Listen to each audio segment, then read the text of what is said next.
बच्चे और मैं चाहूँगा इनको सर लोग को सम्मानित किया जाए और सफायर एडेबल को मंच पर आमंत्रित करना चाहूँगा। सफायर एडेबल मंच पर आएंगे और फूल और बुके दे करके सम्मानित करेंगे।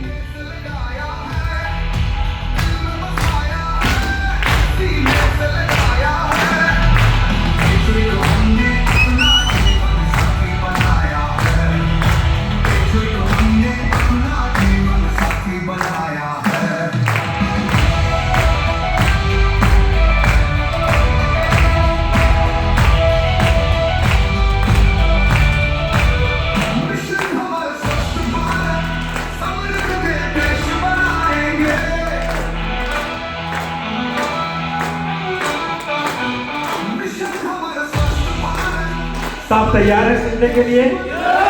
यस तो माइक दे दिया जाए। एक बार फिर से जोरदार ताली। Thank you. Thank you so much. नमस्कार। नमस्कार। जोहार। जोहार। गुड डे जो है। गुड डे जो है। कुछ लोग सोच रहे हैं भाई लोग गुड डे जो मॉर्निंग क्यों बोलते हैं तो के बाद ऐसा लग रहा होगा ना? ऐसे कितने लोग नए हैं, फर्स्ट टाइम आए हैं एज मेहमान गेस्ट? कितने लोग आए हैं? चलिए हमारे पुराने साथीगण नए लोगों का स्वागत कैसे किया जाता है?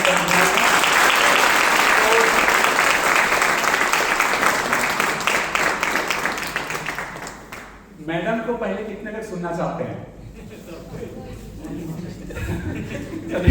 लेडीज फर्स्ट ना? तो चलिए मेरा टाइम आएगा। मैं भी चाह रहा था आज मैडम को ही ज्यादा समय देना, क्योंकि मुझे आप लोग बहुत बार सुन चुके हैं। यस और नो? बहुत बार सुन चुके हैं। मैं भी आऊंगा, मैं बताऊंगा मेरा सीक्रेट का राज क्या है। जल्दी सक्सेस होना चाहते हैं? जल्दी ब्लू डायमंड बनना चाहते हैं? जल्दी BMW अचीवर होना चाहते हैं? तो मैं उसका सीक्रेट बताने वाला हूं। उससे पहले हम कैसे थे? लोगों को लगता है कि लोग ऐसे ही थे जैसे अभी दिख रहे हैं। यस, लेकिन बिल्कुल ऐसा नहीं था। सबका फोटो अलग था। सबका फोटो अलग था। हम लोग भी स्ट्रगल कर रहे थे, खेती किसानी कर रहे थे, जिंदगी में बहुत सारा परेशानी थी, है ना? गरीबी थी, गरीबी में परेशानी होती है। अमीर बनना चाहते थे लेकिन यस, कितने लोग अमीर बनना चाहते हैं? पॉकेट में भले 5 रुपया हो ना हो, सोच होनी चाहिए रिलायंस अंबानी जैसी। है आपकी सोच? यस। क्योंकि इंसान सोच की वजह से अमीर बनते हैं और सोच की वजह से गरीब रहते हैं। यस, तो ये भगवान जो है सबको, लेकिन भगवान नहीं बनाया, ऊपर वाले ने सबकी रचना की है। लेकिन जिसने सोचा बड़ा वो आज बड़ा कर चुका है, और जो सोच ही नहीं पाया आज भी वही है। और सोचने में पैसे नहीं लगते हैं। जैसा नो तो बड़ा सोचेंगे। तो मैं आपको रिलेट कराऊंगा हमारी जर्नी कैसे थी और कैसे हमने स्ट्रगल किया, कैसे हमने मतलब जहदोजहद में रहे और कैसे हमें मौका मिला ये ब्यूटीफुल जर्नी और हम लोग अपने लाइफ को बदले। यस, तो मैं मैडम को देता हूँ, एक बार मैडम के लिए देता हूँ, एक बार मैडम के लिए जोरदार ताली। नमस्कार। जोहार। मेरे को कितने देर झेल सकते हैं आप लोग? 10 मिनट, 15 मिनट, आधा घंटा झेलने के लिए तैयार है? यस। सो हमारी जो जर्नी है मैं थोड़ा सा बताना चाहूंगी। हम जो ऐसे हैं अभी, ऐसे पहले मतलब क्या था, अभी क्या है। हम किसान हुआ करते थे। मतलब जब मेरी शादी हुई थी सब किसान थे। तभी अच्छा था, मतलब फैमिली हम लोग का मतलब लाइफ का बहुत खराब कभी नहीं था, कंडीशन ठीक ही ठाक था। फिर भी सर बहुत ज़्यादा मेहनती थे, मेरे को कोई टेंशन होता नहीं था। ये बहुत मेहनती थे तो अच्छे से घर द्वार चलती थी। कुछ टाइम आया सर को डायरेक्ट सेलिंग मतलब समझ में आया कि ये डायरेक्ट सेलिंग ही कर रहे थे। पहले तो ये किसान थे, सब कुछ अच्छा चल रहा था। फोटो दिखाएंगे जरा। मतलब अचानक से इनका रोड एक्सीडेंट हो गया, जो किसी का भी हो सकता है। ये तो हम रोड में चलते हैं, लोग देखते हैं कि रोड एक्सीडेंट होता ही है। इनका जो बाइक था, देखिए सारा रिंग वूम था, वो ऐसे हो गया था। मतलब कोई भी जो गाड़ी को देखता था वो यकीन नहीं करता था कि इसमें जो शख्स होगा वो अभी जिंदा है। तो ये सर काफी ठीक हो चुके हैं। उसके बाद का ये फोटो है, मतलब 1-1.5 महीना बाद का लगभग। तो एक्सीडेंट हुआ, मेरे को कुछ भी पता नहीं था। उस टाइम पे मेरे फोन में बस 1 रुपया बैलेंस था, क्योंकि उस समय इस तरह फ्री चलता नहीं था। जितना मिनट बात करो उतना मिनट पैसा कटता था। मेरे फोन में पैसा नहीं थे, सिर्फ एक रुपया पैसा था। उसमें अचानक से मतलब सर बोले थे कि 8 बजे हम लोग को एक शादी पार्टी में जाना था, तो बोले कि तुम तैयार आना, मैं आ रहा हूँ। 8 बज गया, सर का कोई पता नहीं था। मैं फोन कर रही थी, फोन लग नहीं रहा था। मेरे को बहुत ज़्यादा मतलब वक्त सा फील होता है कि अचानक से फोन बंद हो जाना। उस बीच पता चला, कॉल आया नगरी थाना से गांव में कि सर का एक्सीडेंट हो चुका है। मेरे को कुछ भी पता नहीं था, फोन में 1 रुपया बैलेंस हो, स्थिति क्या होगा, और ये भी पता नहीं था पैसे हैं कि नहीं है तो कहाँ है, किस अकाउंट में है, कुछ भी आइडिया नहीं था। एटीएम है तो निकालना भी नहीं आता था, ये स्थिति था। क्योंकि कभी मतलब महसूस नहीं हुआ कि ये सब चीज़ें कभी लाइफ में हो सकता है। बहुत ज़्यादा दिक्कत आई। सर का जो पीछे का नस होता है ब्रेन का, वो पूरी तरह फट चुका था। कान से सिर्फ ब्लड आ रहा था, इतना ब्लड आ रहा था कि मैं उस समय साड़ी पहनी हुई थी, मैं पूरी तरह ब्लड से नहा चुकी थी। ये स्थिति था। बेटी थी 3 साल का और बेटा था वही लगभग 7 साल का। और ससुर जी पहले डेथ हो चुका है, तो घर में कोई है नहीं, ये इकलौता भाई है। सब लोग दूर दूर ही रहते हैं, कोई वैसा था नहीं। तो इनको मतलब अनंत फनन में नगरी हॉस्पिटल ले जाया गया। वहाँ पता चला कि इनका जो नस फट चुका है। उन्होंने बोला कि ये हमारे बस का बात नहीं है, आप इसको कोई अच्छे हॉस्पिटल में एडमिट कराओ। अब मेरे पास 1 रुपया पैसा भी नहीं, कुछ समझ में भी नहीं, सर बेहोश, अब करूँ क्या। तो भाई लोग बहुत ज़्यादा सपोर्टिव है, उन्होंने सपोर्ट किया। वो तुरंत से आके आ गए। उसके बाद इनको लेके गए हम ये मेडिकल हॉस्पिटल। उन्होंने डॉक्टर ने बताया कि मैडम ये हम लोगों के हाथ में नहीं है, आप देख लो क्या कर सकते हैं, ऊपर वाले के हाथ में है। तब तक सर कोमा में जा चुके थे। मेरे पास कुछ भी मतलब सोचने समझने का भी टाइम नहीं था। बहुत ज़्यादा डर हो रहा था, लेकिन भगवान को ही दुआ देती हूँ कि उन्होंने बचा लिया। कुछ टाइम कोमा में रहे सर। इनका ऑपरेशन था। ऑपरेशन के बाद ये लगभग मतलब होश आ गया। भगवान की दुआ, लोगों का दुआ कह सकते हैं। उसके बाद धीरे धीरे ये ठीक होने लगे, लेकिन ये पूरी तरह मतलब डिप्रेशन में जा चुके थे। और मतलब यही नहीं, पूरी फैमिली हमारी मतलब डिप्रेशन में जा चुकी थी। जो पैसे थे वो पूरी तरह से जीरो। ऐसा कंडीशन था कि एक साबुन खरीदने के लिए भी सोचना पड़ता था। मतलब जिंदगी बहुत ज्यादा डाउन हो गया, बहुत ज्यादा दिक्कत हो गया, मतलब डाउन हो गया। उसके बाद किसी तरह मतलब फैमिली वालों के सपोर्ट से ये तो ठीक हो गए। जो भी पैसा था हमारे पास वो खत्म हो चुका था, लेकिन ये फैमिली में सिर्फ इकलौते कमाने वाले थे। और मेरी तो नई नई शादी हुई थी, मैं उतना पता नहीं था कि क्या होता है लाइफ में, मतलब कैसे चलाना है जिंदगी को, क्या करना है। बच्चे थे उनको पालना है। ये पूरी तरह से ये तो डिप्रेशन में जाने लगे। बहुत ज़्यादा दिक्कतें आने लगी। उस टाइम पे भी ये डायरेक्ट सेलिंग करते ही थे।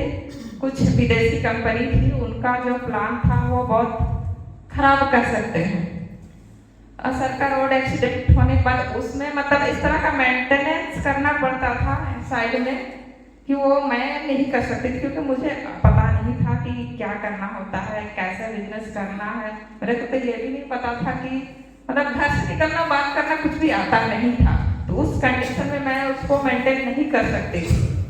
तो उसका कंडीशन ऐसा था कि मतलब जो भी टीम था वो जीरो हो चुका था। वो मतलब सारा सुपर शीट, यानी आप मेंटेन नहीं करोगे तो सारा टीम जो था वो सीनियर को जा चुका था। हमारे पास कुछ भी नहीं बचा। उस बीच हम लोगों ने फैसला किया कि अब ऐसा कोई भी काम नहीं करेंगे जो रोड में ना चलना हो। पर ऐसा होता है क्या, रोड पे तो चलना ही पड़ता। लेकिन हम बहुत ज़्यादा डर गए थे, तो सर को मतलब निकलने से मना कर रही थी मैं।